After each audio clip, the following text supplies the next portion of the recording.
Oh, hello. I'm Professor Scott Simpson. Welcome to today's episode where we will be considering the ontological argument. In 1077, St. Anselm, the Archbishop of Canterbury, composed a work called the Proslogion, and in it he created a proof for the existence of God. This has come to be known as the ontological argument, and it has delighted, it has convinced, it has baffled, and it has entertained great minds for 1,000 years.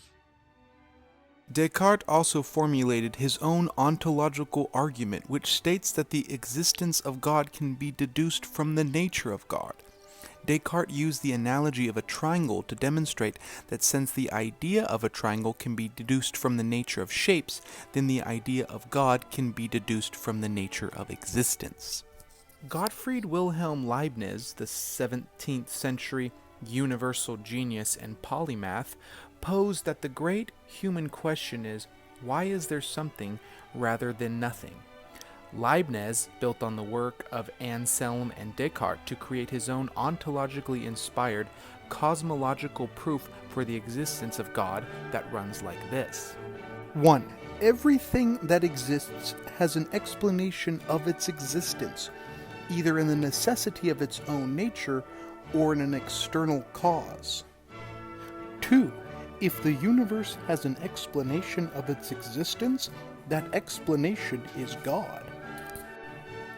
3. The universe exists. 4. Therefore, the universe has an explanation of its existence.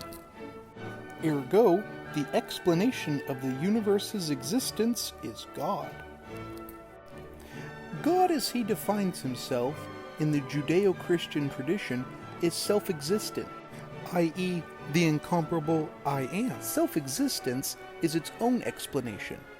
God is the uncaused cause of the universe. The universe exists contingently on the necessary and therefore only non-contingent being who we call God. God, or simply the idea of that than which nothing greater can be thought, exists in everyone's mind. However, we must remember that to exist is greater than not existing. Imagine I give you $50. My $50 is now in your mind. But if I give you a real existent $50 bill, well, that would be greater. Ergo, God that only existed in the mind would be less than that which nothing greater can be thought, i.e., God existing in reality. The leading logician of the 20th century, and called the greatest logician since Aristotle, is the too little known Kurt Gödel. This American polymath composed his own ontological proof for the existence of God. This is a copy of Gödel's model argument.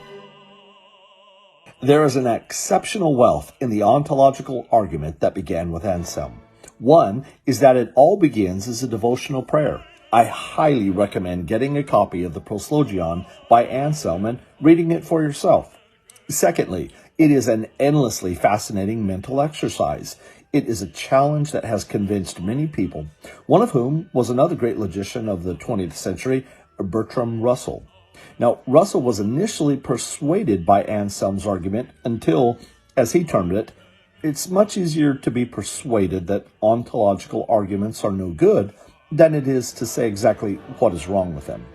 Russell simply gave up on the mental and spiritual exercises of the ontological, and as a result, he stopped his spiritual progression. One of the most provocative truths from the ontological approach is that it reminds us that God is an utterly inescapable idea for all humans. We're all aware of the idea of God and that he is that than which nothing greater can be thought. Atheists must admit this, so they simply become a with no theos. Theos means God, and God means that than which nothing greater can be thought. As the brilliant G.K. Chesterton said, if there were no God, there would be no atheists.